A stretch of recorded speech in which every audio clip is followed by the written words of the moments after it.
Welcome to the Autistic Culture Podcast Advocacy Edition. In these episodes, we tackle the issues that matter most to autistic people. Each week, we share our insights and the experiences of our guests on how to live authentically and thrive as autistics. I'm Dr. Angela Kingdon, the linguistic autistic. And I'm Matt Lowry, licensed psychological practitioner. Let's dive into strategies for living your best, most authentically autistic life. Episode 102. Autism Affirming Social Skills. Well, hey, Matt. Hey, Angela. I have a great guest for you today. I'm very excited to introduce you to. Oh, good. Who is this person? Well, she is somebody. Have I ever told you the story about how I reached out to a whole bunch of neurodivergent affirming therapists? You know, the directory of ND therapists? Oh, yeah. I think I might be on that. Yeah. You are on that, which is how good. I knew about that. And then I reached out to a bunch of therapists and I was like, hey, a lot of therapists like our show and like use our show as a reference when they have a new client. Wanted to make sure you knew about it. And if you have any show ideas that would be helpful to your clients, we would love to have you on. And Halina Brooke from Arizona wrote back to us. And she's an LPC, not an LPP, but an LPC. There you go. And she has a whole practice supporting misfits, oddballs, highly sensitives, and creatives. Oh, very nice. That's yes, a good please. fit. I know. I was excited about that. And who was I talking to? I can't remember who I was talking to, but right before I got her message, somebody was talking to me about how, it might have been Becca Lori Hector, about how social skills groups are normally done. Oh, God. And it gave me like the heebie-jeebies. I did not enjoy. And then when Halina wrote to me, she has this completely different approach. She wrote me a very irreverent message and she was like, I don't do any of that bullshit, hollow. I was like, okay, this is my person. Come tell me about your autism affirming social skills. Is this possible? I'm still a little skeptical, but we're about to find out together. I'm going to introduce you to Halina, and then we're going to find out about the way she does social skills different than the other kids on the block. You ready? Awesome. Let's get to it. All right. Halina Brooke, welcome to the Autistic Culture Podcast. We're so excited to have you. And I'm so excited to be here, too. I mean, this is a subject that I am passionate about. And when I got a chance to see your podcast and listen to some episodes, I was really honored to be considered, but also really excited to be able to share this message with other people. I was like, she is one of us. I loved your message instantly when I read it. And I'm like, let me see what she got. So I know that in addition to your irreverent sense of humor and writing style, you probably have some actual credentials. I mentioned your LPC, but do you want to talk about recourse counseling and just give us a little background on your professional experience and training, et cetera? Yeah, so I came to my counseling training a bit late. I guess I was 30 when I went to grad school, and it's been almost a decade. But prior to that, I did a lot of work in advocacy and education, things like that, and that sort of hasn't stopped. So my practice, my clinical practice, I kind of split my time between that and various advocacy projects. So like taking therapists down to a tour of our capital to see how things work and try to influence things, being outspoken about stuff that's in our laws that is not supportive to like early career therapists. Got some stuff changed last year. So I kind of mix it up, but to me, it would feel weird to just sit there seeing clients all day. I like to sort of help steer policy a bit too, because there certainly are enough really loud voices telling people the wrong things to do for autistic folks. And so we'd like to change that. So yeah, Matt is on the Kentucky Autism Council, where they have autistic people that they ignore on that council, which I always think is nice. Oh, geez. And they recently decided they want to start meeting in person again because, COVID no longer exists and disabled people are able to travel freely. So, yeah. Well, I'm glad that all got fixed. Yeah. This way they can make it harder for you to get to the meetings. So that's exactly. Nice. Yeah, they don't like dissonant voices from people with lived experience. Yeah, our mental health boards in Arizona, one of them, the psychologists meet virtually, so rural folks, disabled folks, and caregivers have a chance to participate. But the behavioral health board, which is counselors, marriage, family, social work, and substance abuse, they insist on you coming downtown in person, and that's a real barrier. Yeah, very much so. And I know you're a relatively new mom too, or have like a baby. That's like an extra disability trying to get out of the house and get to a meeting. Oh my goodness, I've never known a depth of patience until I've had to put socks on a toddler, So, but she's great, and you know what, juggling the work and momming, I think we've hit our stride. So yeah. Huh. All right, so let's talk about one more thing and then we're going to get into social skills. And I should say specifically, you do social skills for adults. Yeah, I'd love to apply this to children. I thought that I'm going to be collaborating, hopefully, with some professionals who work with those under 12. Generally my wheelhouse is adults, and then kiddos who have really supportive families. That's a big caveat for me, but yeah, I think this will work well with kids. I just wanted to take it for a spin with adults first, and we've been doing great. Love it. Okay, so we will definitely jump into that, but I want to talk about your journey with diagnosis or identification. Where do you fall in all the neurodiversity labels and things? Yeah, so it's an interesting one because I know that I've had ADHD quite clearly for some time. Not the presentation that we expect of someone jumping off the walls and being all bouncy, but as we know, that's not ADHD across the board, right? And so that's been pretty clear probably since high school, which I think was masked pretty heavily with giftedness. You kind of when I was little, really the biggest thing that stuck out, and as we all know, you really only get services, support, diagnostics if they're seeing that you're somehow hindered from performing the normative things, right? So for me, that was motor coordination. So I had big motor coordination issues. I never graduated to the skinny pencil. I was super clumsy.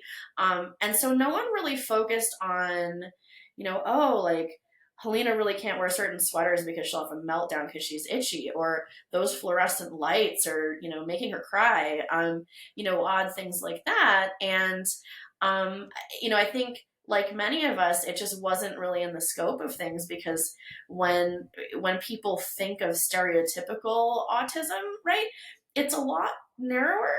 And so I've never moved through an official assessment for it, but I kind of realized in combination with seeing clients and being mentored by a really incredible autistic leader in the area, that I probably would fit. I might not fit. I don't know. But the thing is, like, I work with diagnoses and labels to the extent that it benefits the client. If it benefits the client, if not, then no.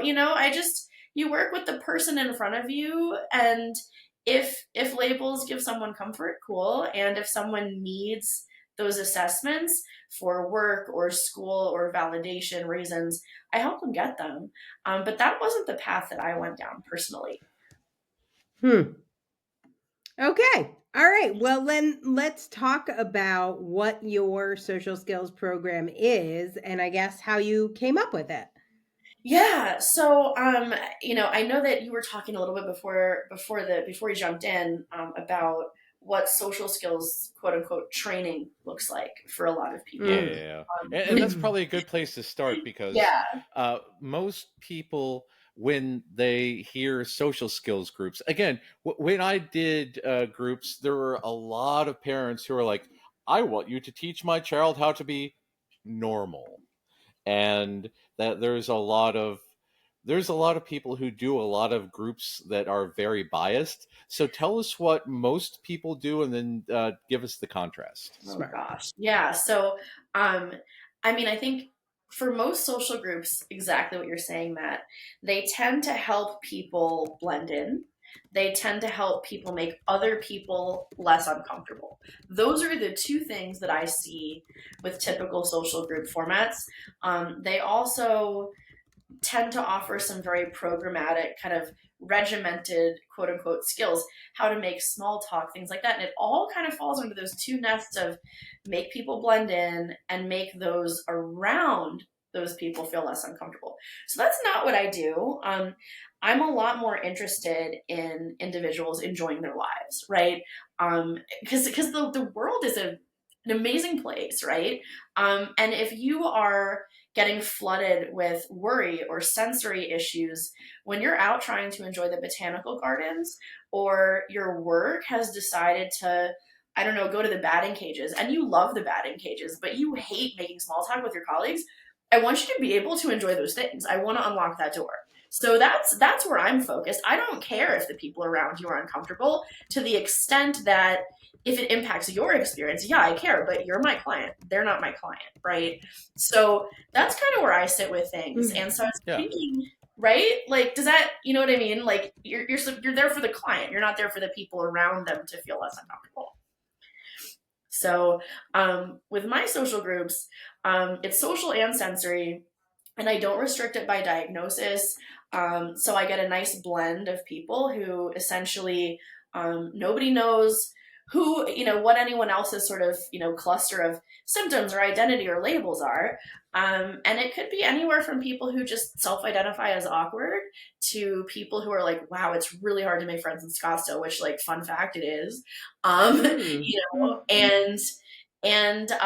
folks who've had a relationship with, like, the autism treatment industry for a long time, oftentimes kind of a touchy relationship, right?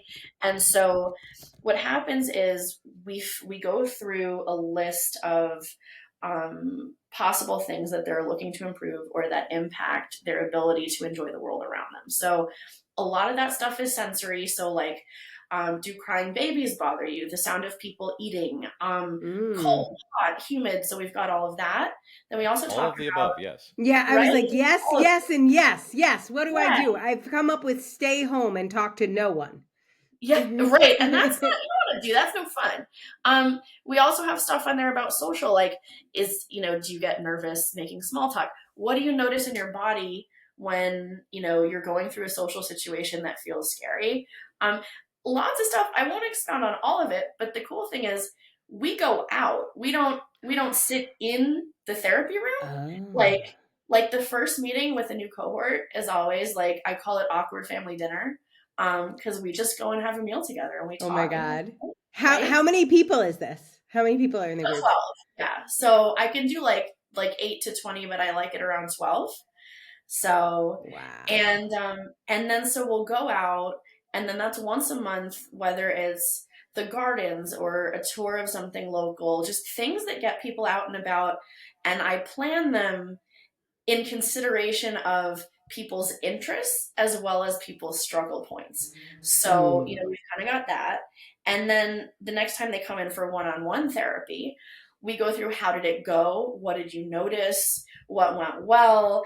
And what's really cool is, like, if you're in a situation where social things are awkward, you're not sitting there just forced to make small talk and bond with people like something. If the people aren't doing it for you, enjoy the environment, enjoy the nerding out at whatever the thing is, and obviously stretch a little bit, because that's why we're here, but you should be able to have a good time, and you should be able to figure out how to be, managing more distress or pulling out of that. And so, that's what I'm working with people on as well. So once a month out in the world with the group, and then once a month in therapy, kind of seeing what went badly, what went well, what we want to try next time. We kind of talk about what that environment's going to be like, and then we go from there. And so far, it's giving people a pretty big benefit. And some folks have made friends, I don't think anyone's made any enemies. I can't promise best friends to people, but, everyone's kind of sitting in the same spot. And is the goal to make friends necessarily within this group, or is the goal to be able to, like, go out to dinner with your family and not want to, murder them for chewing loudly in your ear? Yeah, I mean, I'm still working on that. Yeah. The goal is to find a way to enjoy whatever context you're in and understand your nervous system's messages and cope with them, right? So good. Yeah. I think that's so good. I had the best Christmas I've probably ever had because I'm so much more attuned to my nervous system. And also the people I was with are just like very accepting of me. And Nice. so I would get, and it was lots of toddlers, 3 toddlers. Oh, wow. And I would get full of toddlers. And then I could go to the other room, like literally in the middle of Christmas dinner. I took like a 1-hour nap. It was great. Yeah. And it was totally supported. And I can pop in and out without people commenting on it. I feel like I've done that in the past, but then it becomes what we talk about and I have to justify it. And then I find I'm like lying.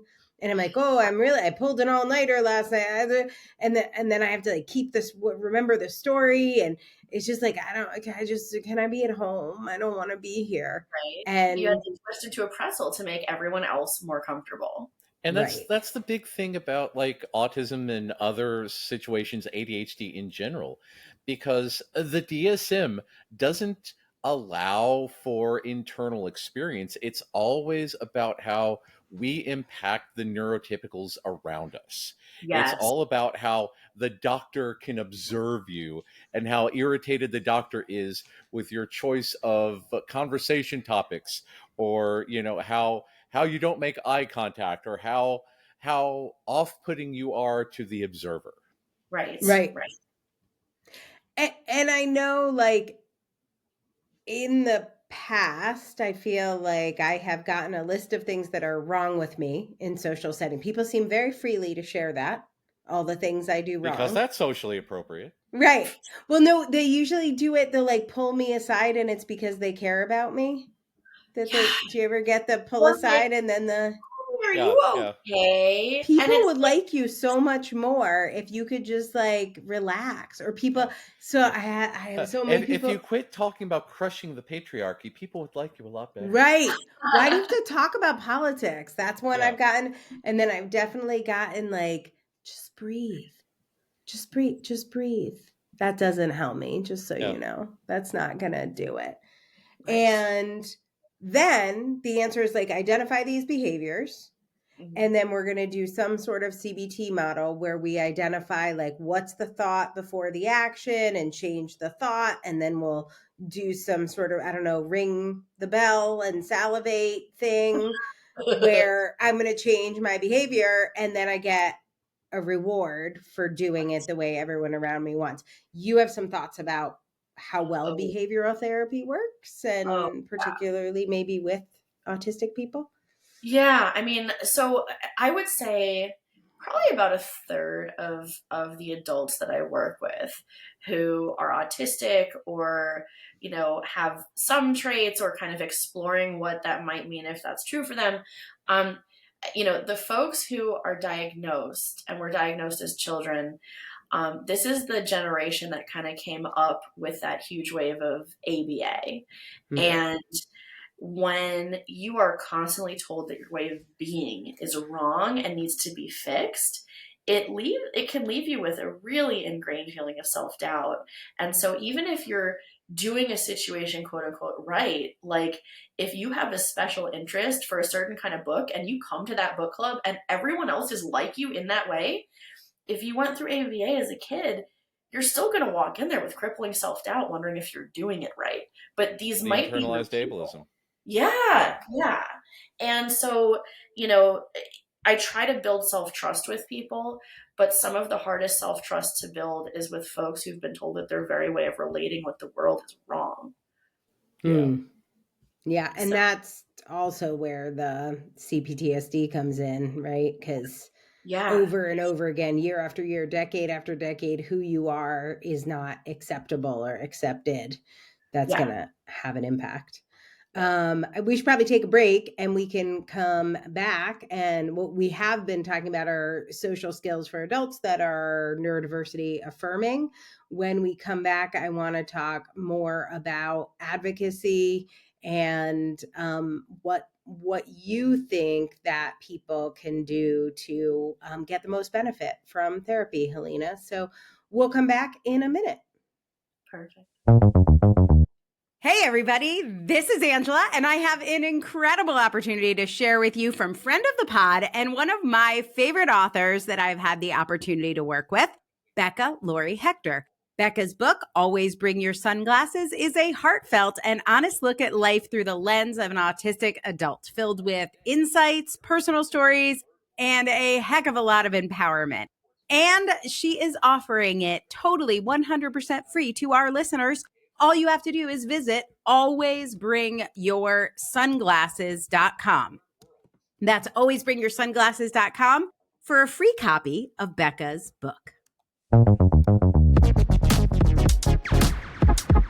And we are back. We are back with Halina Brooke, whose work goes far beyond traditional clinical practice. We're going to talk about that. Halina has made it her mission to challenge the status quo and create innovative, non-ABA, neurodiversity affirming social skills groups for adults over 25. And these groups reject the infantilizing and often hollow approaches that are common in other social skills groups you might have heard of in the past. Halina really focuses on building community and joy and making life more manageable and fulfilling for autistic people and others. But we love that. So we have been talking about kind of your work and what you do on the therapy side, but I want to talk about advocacy, and particularly, this is kind of my special interest of the moment, but what do you think might be hard about advocacy that might not be for neurotypicals? Yeah. I mean, part of it has to do with that sort of greasy car salesman, sort of quickly establishing rapport and jumping in and kind of those little conversations that glue things together leading up to the advocacy moment. I think confidence goes a long way in terms of laying the groundwork for the changes you're trying to see.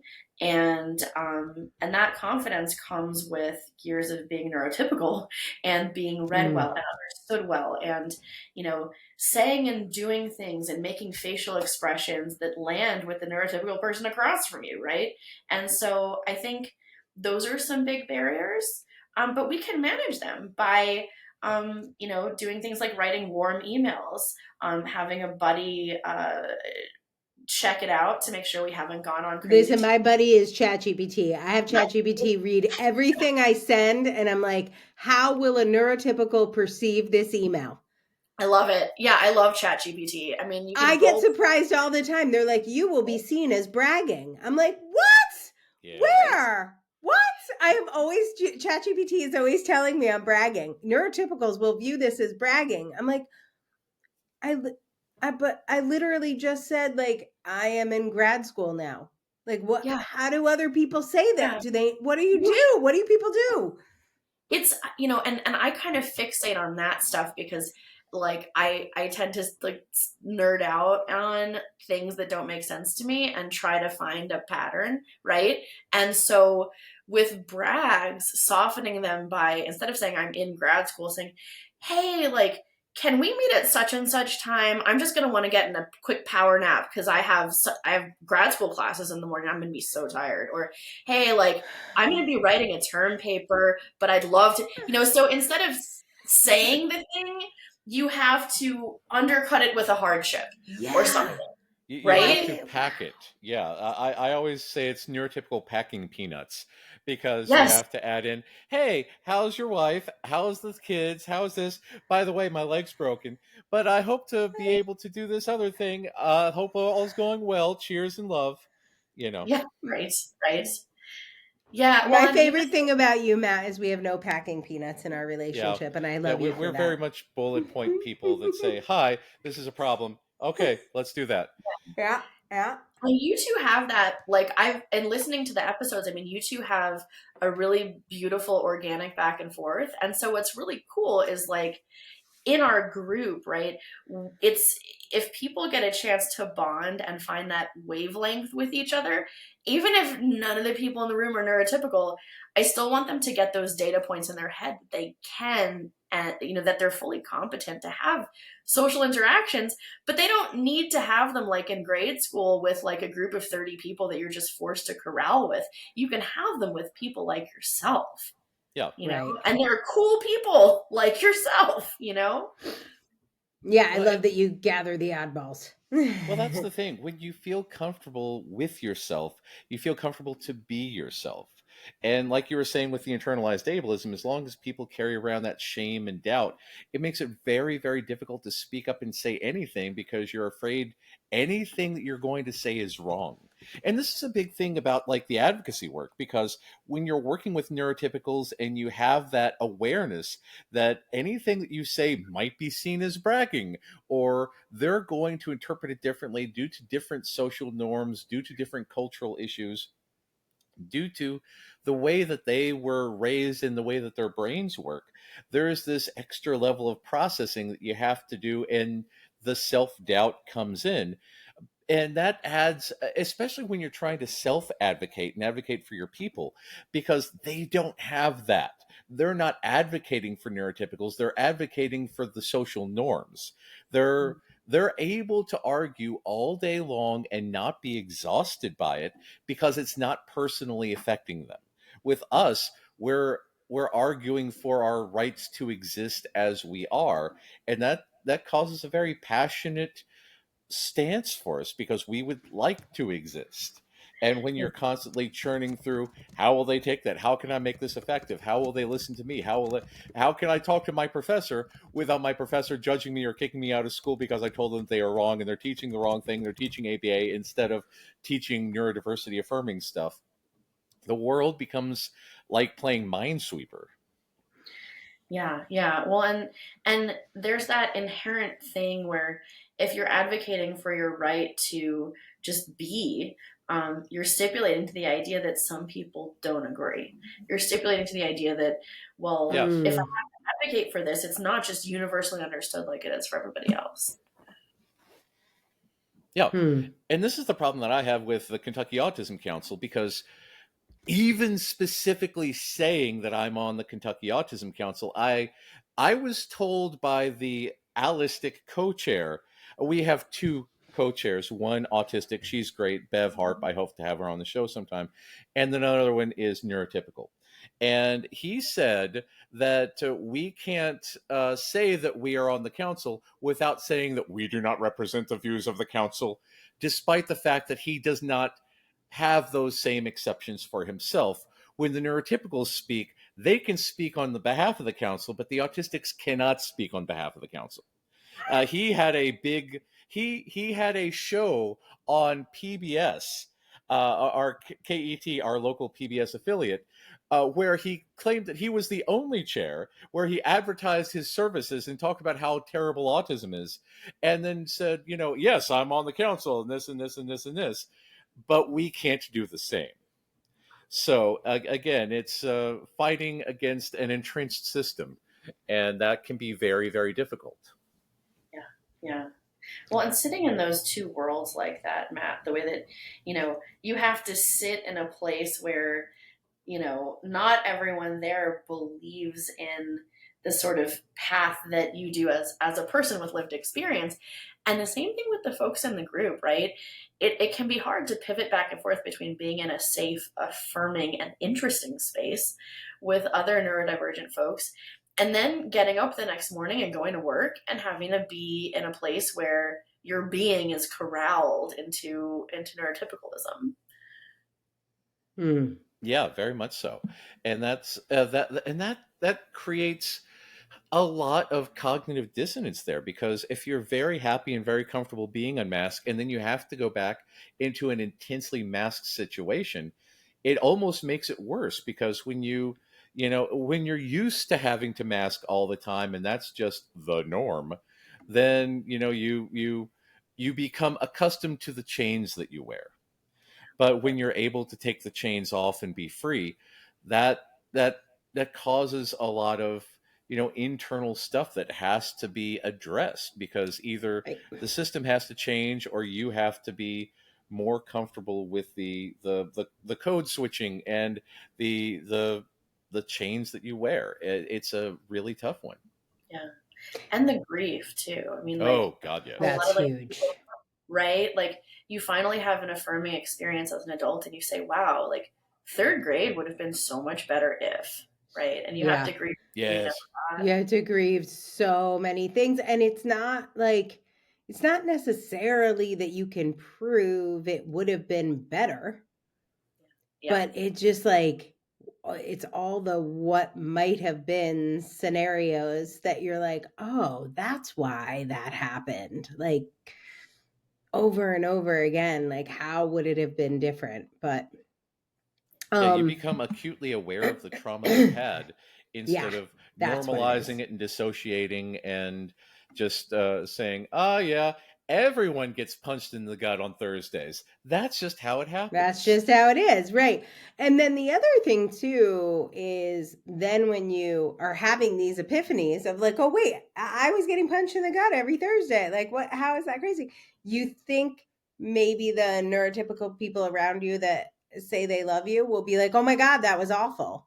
But the reactions are not often what we think they'll be. Yeah. We get a lot of like, well, you don't look autistic, or why are you using label? You don't need to use a label. You're so pretty. You're so smart. You don't need that label. Huh? What? What? Everybody's a little bit autistic. Ah! That one hurts my ears. The neurotypical, like, gentle reassurances that aren't reassuring just land as so weird to me. Yes. Yeah, I did, after my diagnosis, which was at 39, I did CBT, and a lot of behaviors changed in ways that made my family super happy. Like, I was finally acting normal, and they were really, really happy. And then when I had burnout and I explained that the masking wasn't really working for me, they were like, well, you'll get better soon, and please go back to the masking because we liked that better. Yeah. It was really, but it really was better for them. Yeah. The part about me almost dying seemed less relevant. Yeah. Yeah, because you were no longer making them uncomfortable with your problems. Mm-hmm. Well, like, there are some pieces of what's nested in behavioral therapy that could be okay if in the right hands in very narrow situations, right? And so, like for example, there are some things in like dialectical behavior therapy that talk about like mapping things out and saying, well, what's your priority in this situation? Well, that's kind of good to know, right? Yeah. But also, like, trying to tell you that your priority should be the other person, not necessarily, you know? So I think what's hard is we hear the behaviorism industry kind of trot out the few things that could be helpful under certain conditions as the whole thing. And then you're like, but you're also doing planned ignoring and causing people attachment issues. But you're also doing this, but you're also doing this. And people like the answer to be like simple, but you know, the amount of people whose parents have been so deceived by that industry, and then they show up at my door and they say, well, how do I tell my parent that their choice to send me there is hurtful? Yeah. You know? Wait, I want to know the answer to that. That is a very interesting topic.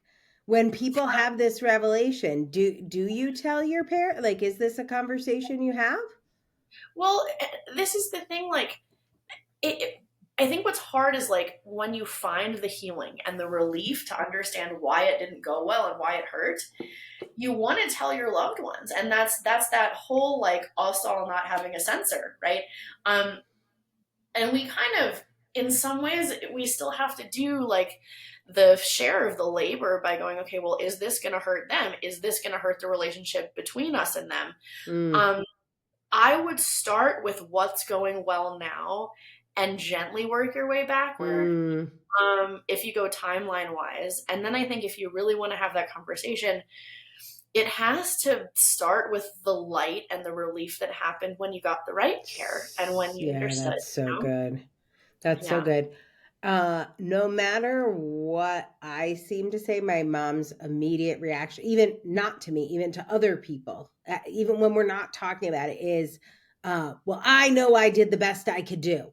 Yeah. And like, no one's saying you didn't, lady. Like, there's what? a lot of defensiveness about all that. Yeah. I'm like, how are we talking about?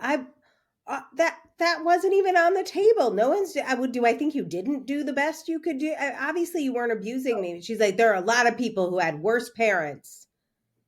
And that's the thing. Agree. I think they get defensive because it's so important to them to be a good parent. And when the thing you want to be most is adjacent to the thing that like, and here's the issue. It's not parents against their young adults who are learning about themselves. It's the family standing and looking at this industry that betrayed them. Right? Yeah. That would feel so good. Yeah.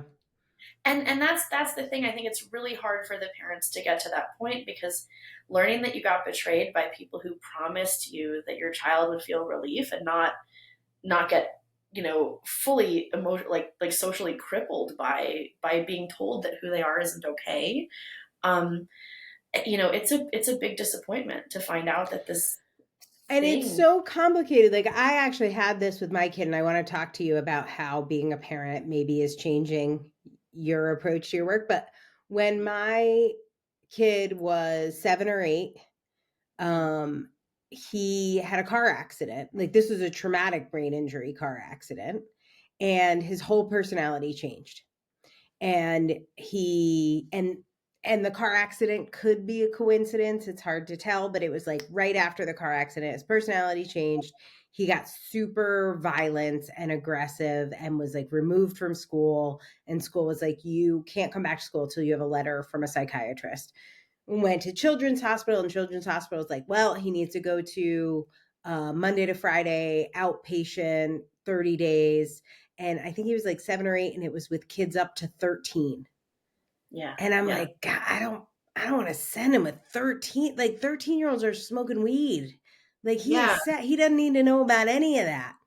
So I was like, I got to get him some help, and I'm not sending him to that thing. And somebody recommended to me, well-meaning person, I am sure, the Amen clinics. Daniel Amen. So we got a SPECT scan, which is what they do at the Amen clinic. And they came back and they're like, wasn't the car accident. He has ring of fire ADHD. Yeah. And which could be true. I still don't know to this day because he's definitely ring of fire ADHD. It's like they have 7 different patterns. It's all pseudoscience, Matt. The SPECT scan, the whole thing, it's all pseudoscience. Did they like also measure the bumps on his head? Basically. The little frenium check. Yeah.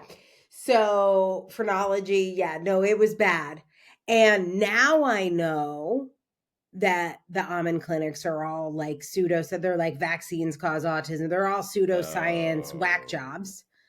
But it doesn't say on the door, we're pseudoscience whack jobs. And so they put him on this epilepsy drug for his autism. So like, or for his ADHD. So like normally maybe you would give kids Ritalin, but he's super cutting edge and he puts kids on Lamictal, which is this epilepsy medicine. And a bipolar medicine. Yeah. And if you drop it or raise it too fast or too slow, you can get a deadly rash. Well, that's interesting. They did do a whole bunch of testing for safety. He did some rash tests. There was a whole thing. He goes on the Lamictal, and within 2 weeks, he is back to normal. I have my kid back. I'm like, this is a miracle, right? Wow. And for the next, I don't know, 5 years, every 3 months, he meets with a psychiatrist, however often it is, to like check his dosage, and she asks questions and whatever. I think I'm doing the right thing. I'm a parent. I didn't go to psychology school. Like, I'm autistic, but at this point, I don't even know autism and ADHD are even cousins. Like, I have no idea. So, and I certainly know nothing about pharmacology. So I keep sending him, and he starts to say at like 12 or 13, maybe even 11, I don't like this medicine. I don't want to take it. But I saw how bad things were before he was on it. So I'm like, why don't you talk to Dr. K? She can adjust it. She can raise and lower. You can't stop taking. It's very dangerous to stop taking. But this is why you have a doctor. Like, this is why we go see her every 3 months. And she had said something like during puberty, he might be able to come off it or whatever. So here I am as a parent, again, just like my mom, doing the best job I can possibly do. Years later, he ends up going off it during COVID. Many stories follow, but years later, I find out he really resents me for putting him on a drug that made him disassociate. And he has like no memories of his life between 8 and 13 years old when he was on the Lamictal. And he's like, I kept telling you I wanted to get off it. Wow. And I was like, yeah, and I told you to talk to the doctor.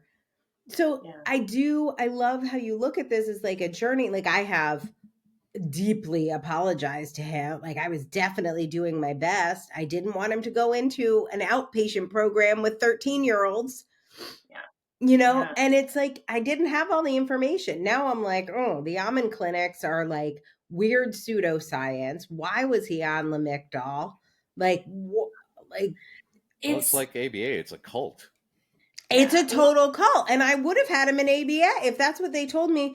I remember, again, before I knew anything about neurodiversity, his teacher sat me down and said, he's got some sensory stuff going on. We think you should have him see someone. I didn't know what is sensory stuff? Yeah. I didn't know what that meant. And then he took the Lamictal and the sensory stuff went away, I think, because it was like basically no longer they took a lot away, it sounds like. Right. Yeah. It's hard. And I mean, like, the conversations, like, you've kind of sat on both sides, right? So, like, you've sat as the daughter to a mom who was really centering her own shame around, like, what went wrong and all of that. And so when you're sitting with your son, it's like, yeah, you want him to know that you did your best. But maybe the most important thing right now is for him to know that you're listening now and you understand how hard that was and you wish you could change it. Like, I did my best and I wish I could change it can exist at the same time. Yeah. Right? You know? Yeah. Hard. Yeah. Like, I have a friend, I'm friends with a couple who are like, I don't know where they sit in terms of like, diagnoses and presentations and stuff, but I know I adore them, so they're probably somewhere in there. Yeah. If I like them, they're probably one of us. Yeah. And so I get a call from one of them, and the dad of the two little kids. The preschool said the same thing to him. Like, and I guess his son was doing some things that made them think that he needed intervention, and scared the crap out of my friends about their son. And it's like, this kid seems fine to me. It's like, the preschool might need to adjust a little bit, that if he's not vibing with something and it's overwhelming him, okay, you're the teacher, handle it, right? You don't need to change the child. You don't need to go get this child 40 hours a week of like dog clicker training. Like, that's not okay. And he thought that they were telling him this like grave appraisal of his son. And it's like, your little boy is fine. He's fine. They can't do this to parents. Right. And yet they do. And I do want to hear from you on how becoming a parent yourself maybe has changed your approach, but we should go to break first. When we come back, we're going to talk about parenting and how that has changed you as a therapist. Yes. Hey, clinicians. Are you looking for an affirming way to assess autism and ADHD that bridges the gap between self-identification and formal testing? NeuroPebble's diagnostic assessment training for master's level clinicians is here to help you confidently navigate assessments. This course prioritizes lived experience and understanding the nuances in the diversity of traits. You can even get 7 CEUs if you need them. Start today at bit.ly/neuropebble and take the first step towards transforming your practice. At NeuroPebble, every idea is a pebble that paves the path to a more neurodivergent affirming world. Go to bit.ly/neuropebble to learn more. Hey. welcome back to the Autistic Culture Podcast. This is Dr. Angela Kingdon. My co-host and I, Matt Lowry, are thrilled to welcome Halina Brooke today. We are talking about neurodiversity affirming social skills, and Halina is known for embracing the wisdom her clients bring to therapy. That's what we were talking about before the break. And Halina, I wanted to ask you, I know you recently became a parent. How has becoming a parent influenced your advocacy and your approach to therapy in general? Yeah, well, it's a wild ride. I mean, I think the biggest thing about parenthood is that you realize, like, I can't go mad scientist on my projects anymore. Just like sit down and just like, if I'm vibing with it, just go for 6 hours on a thing, right? And that's what I would do. That's how my brain is wired. And I, if my daughter is first now, right? And trying to fit everything in and to juggle it, the biggest things I've had to learn are how to sort of wield that like generative intensity in ways that fit with my daughter's schedule and needs, but also like, growing up neurodivergent, I too had like, still have, it's a work in progress, the self-confidence issues. So like I would overcompensate by giving a lot of my time and expertise and labor to things for free. And I didn't mind, in some ways I was kind of, I think looking back, I was probably trying to buy friendships because, I was like, shit, me too. I get that. Yeah, right. And what I learned having a baby is like, logistically, I cannot do that. I will not be able to pay my mortgage if I keep doing this because I have a child now, And so, essentially this has really, really made me prioritize things and really, I want to say helped, but really forced me to create those boundaries so that my life can be sustainable because I can't rely on the patterns that I was in before that without a child were sustainable. And my daughter's 100% worth it, and I've grown so much alongside her too. She's 14 months now. And I hope that, I'm going to do the best I can, just like we all do. But, I hope that when I do make mistakes, it's easy for me to own it with clients, but I really hope that I can do that with her too, because we all know it's going to happen, Yes, the plot thickens. I have an 18-year-old, I can assure you. Yeah. And who knows, your child's going to be growing up in a world where the robots are in charge. So I don't know how everything changes in that world. Scary. What do you think we can do as neurodiversity affirming advocates to make the world safer for autistic people in general? Like what's your how would you like to see the world change? I wish we could change the whole damn thing. I think in terms of our own little corner, if you want to do some like low risk, high yield advocacy, it's all about offering spaces and experiences to autistic folks to have a good time, right?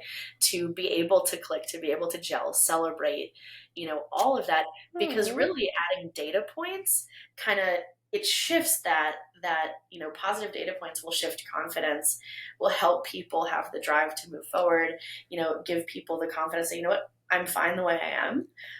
And then also, I think one of the biggest things is the ABA industry is really, really active in many state, provincial, and other legislative bodies, trying to not just legitimize it, but to make the state fund things. And then you're looking at places like New Jersey, and I think it's either North or South Dakota, they have like an autistic kids have to go on a registry. I mean, the comment I heard was, it's like the sex offender registry, but it's not supposed to be a bad thing. The idea is that all these kids get care, but what kind of care, who decides what's right for kids? And so, listeners, learn more about this in 2 more episodes. Yeah, exactly.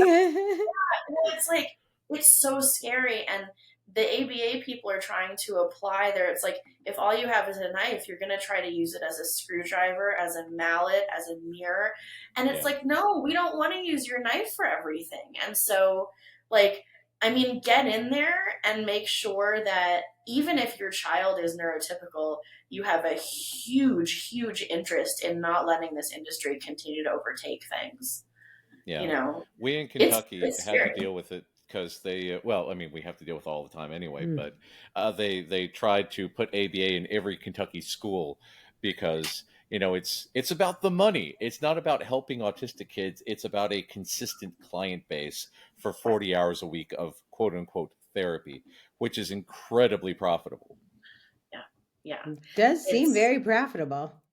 yeah. I mean, the ease with which that particular industry, and I can't even call it a profession, it's an industry, It has is. been able to legitimize itself, generate profit for itself, you know, and convince parents not only that a child could and will benefit from what they're doing, but that 40 hours a week of it is necessary to see the benefit. And I'm sorry, but if you have to do something for That's 40 insane. hours, right, it probably doesn't work, you know? Like, Right. I'm sorry. And that's the thing, because like they like to take a lot of pride over saying this kid has been in ABA for 8 years and their social skills are better. Also, they're 8 years older.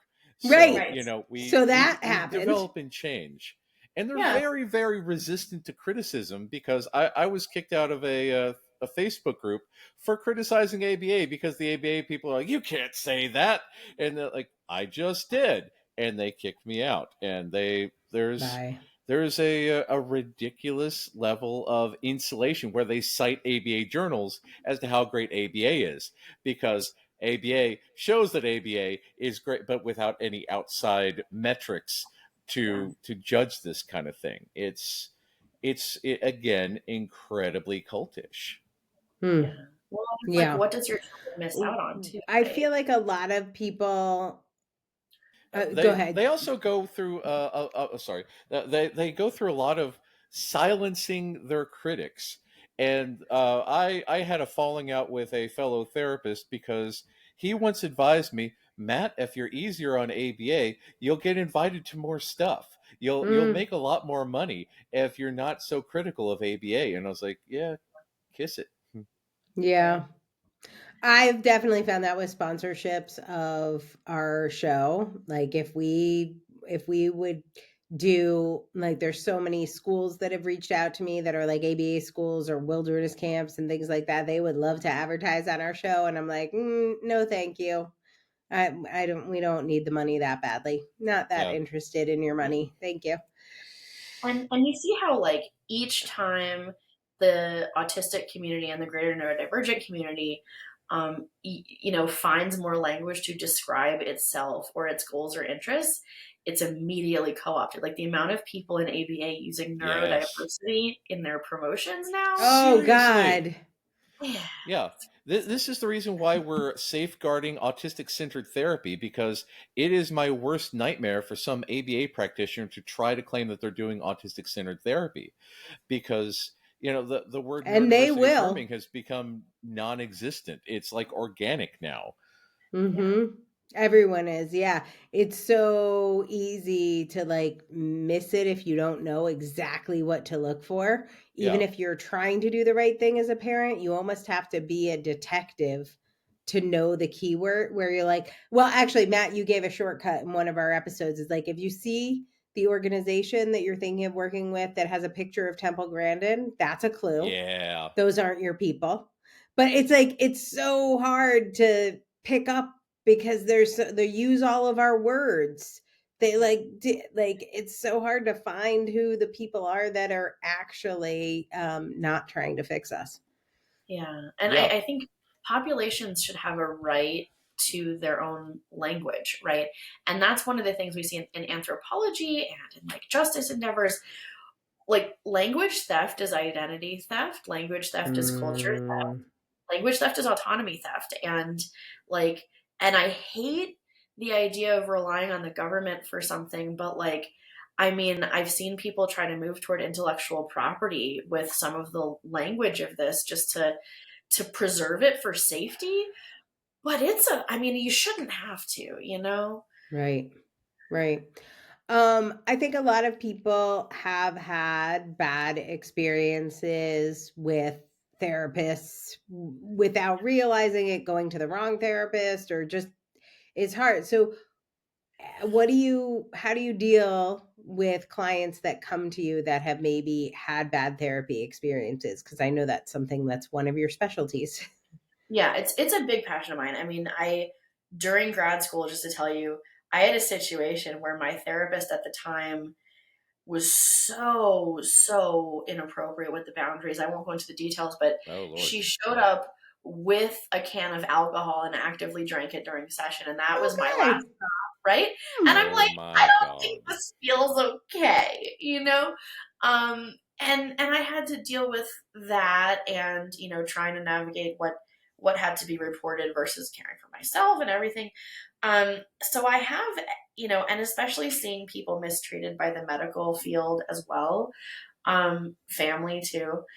I have a huge soft spot for that, because what we see is, if people have had a bad experience in therapy, their hesitation with their next therapist is read as a symptom of a problem with themselves, when really it's an appropriate caution, right?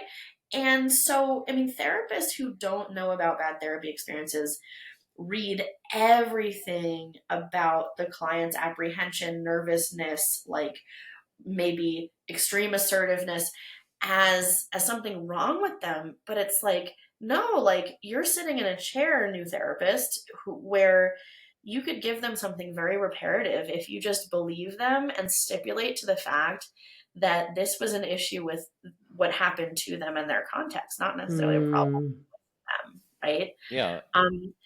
I front and center with every client. I make sure that they know that I pride myself on taking criticism well, and that they're welcome to reach out with any of that, and that I will listen and make sure not to pathologize their perspective, right? I'm really, really, I mean, that's the really important, because you don't want to gaslight somebody. You don't want to use your own fragility to hurt somebody. Oh, God, yes. And so, I mean, it takes a lot of bravery to go back to therapy after somebody like really messed with you and you trusted them. But those are often the people that need therapy the most, because, or something related, because they've been hurt so many times that like they need the healing from it. And so, I mean, it's an honor to work with those folks, and I count myself among them. And a reparative therapy experience can really help someone move forward, and kind of set the course right to treat the thing that they were in the first place for. Yeah, I love that. I love that. I'm actually going to ask both of you guys this. This is probably our last question before we wrap up. But if you did want to call out something about the therapy profession that you would want to change, what would you want to change about your profession?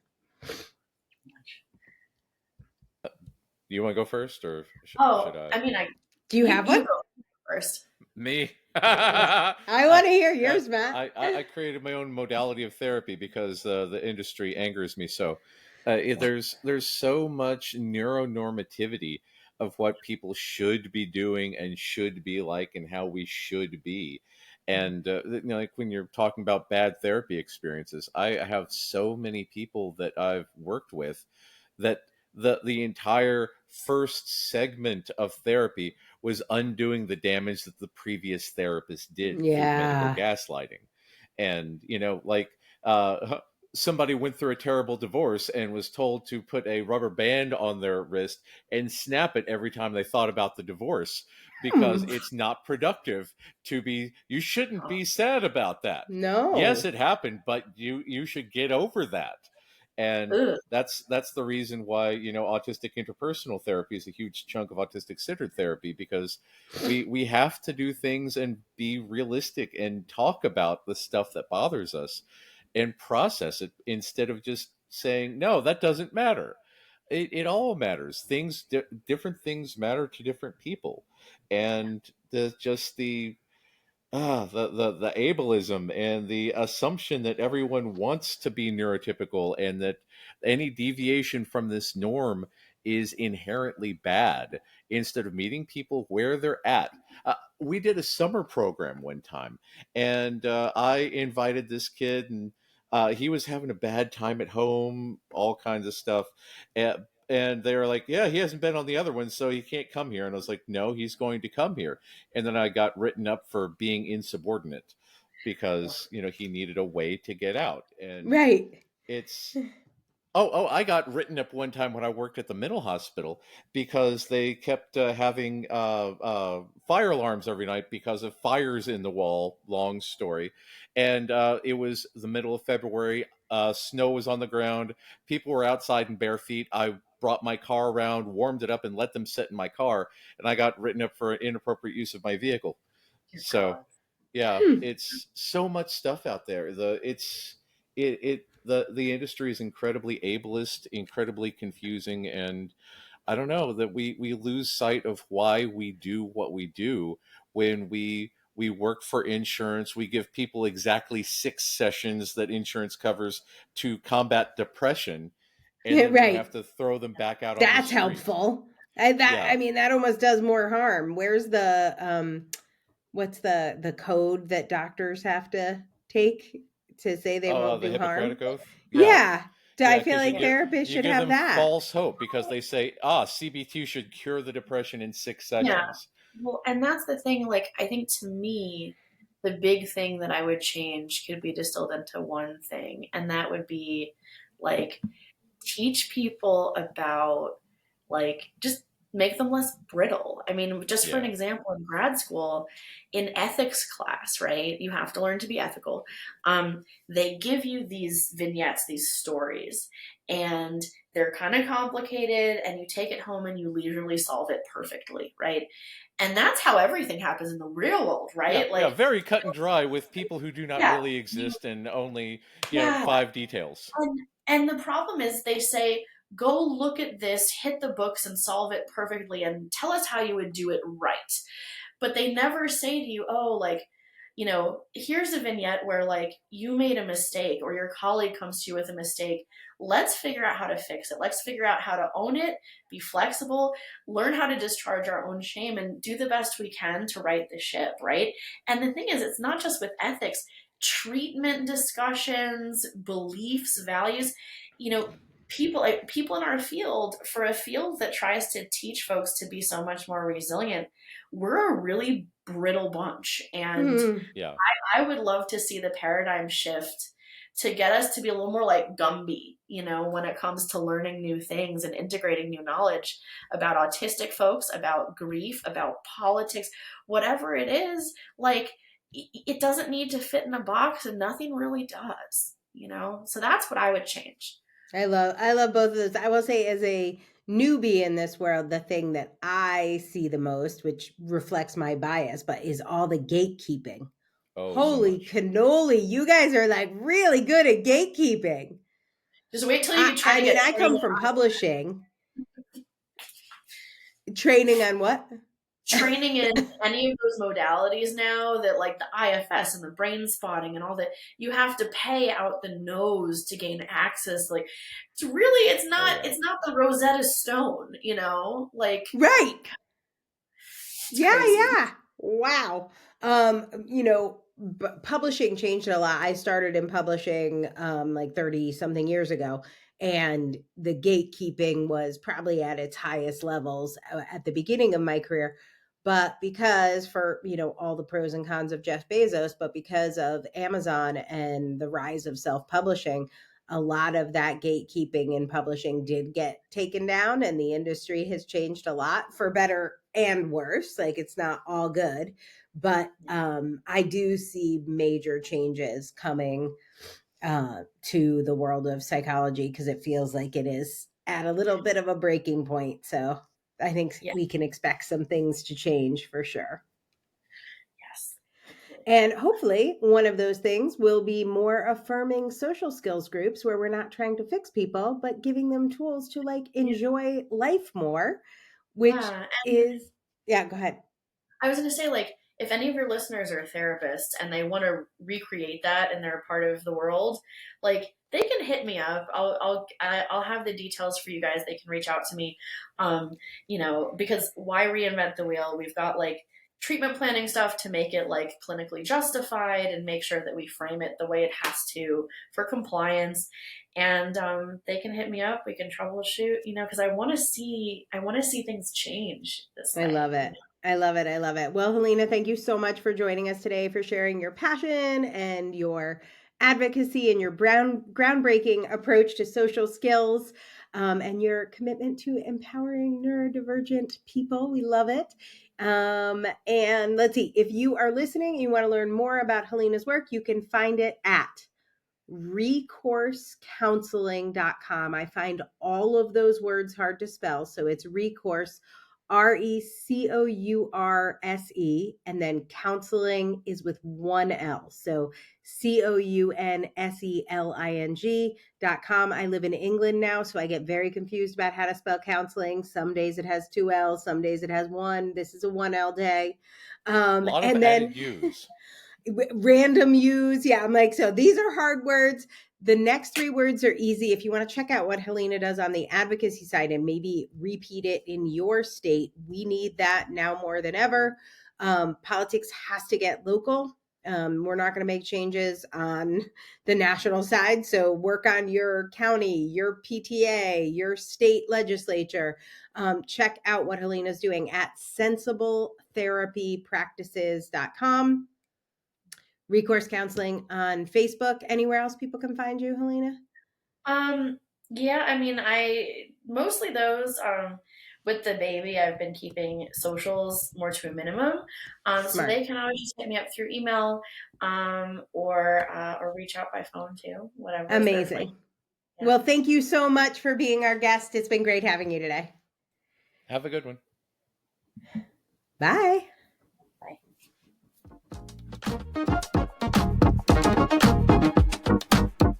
Thanks for listening to the Autistic Culture Podcast Advocacy Edition. Be sure to tune in for our Autistic Culture episodes every Tuesday, where we celebrate autistic contributions to society, culture, and history. For even more autistic culture, consider becoming a paid member for exclusive perks like live Q&A calls with us, a virtual writing circle, and our new Self-Defined Living course by Becca Laurie Hector. Fun fact, Matt, it actually costs us $8 for every minute that people see or hear on the podcast. But our member pricing is just $8 a month. What a bargain! What a bargain! Buy 1 minute and get 500 minutes for free. Seriously, if you can afford this, we really appreciate your contribution. It makes all this possible. And of course, the best way everyone can support what we are doing is to rate, review, share, and subscribe on Substack or your favorite podcast app. This is the way.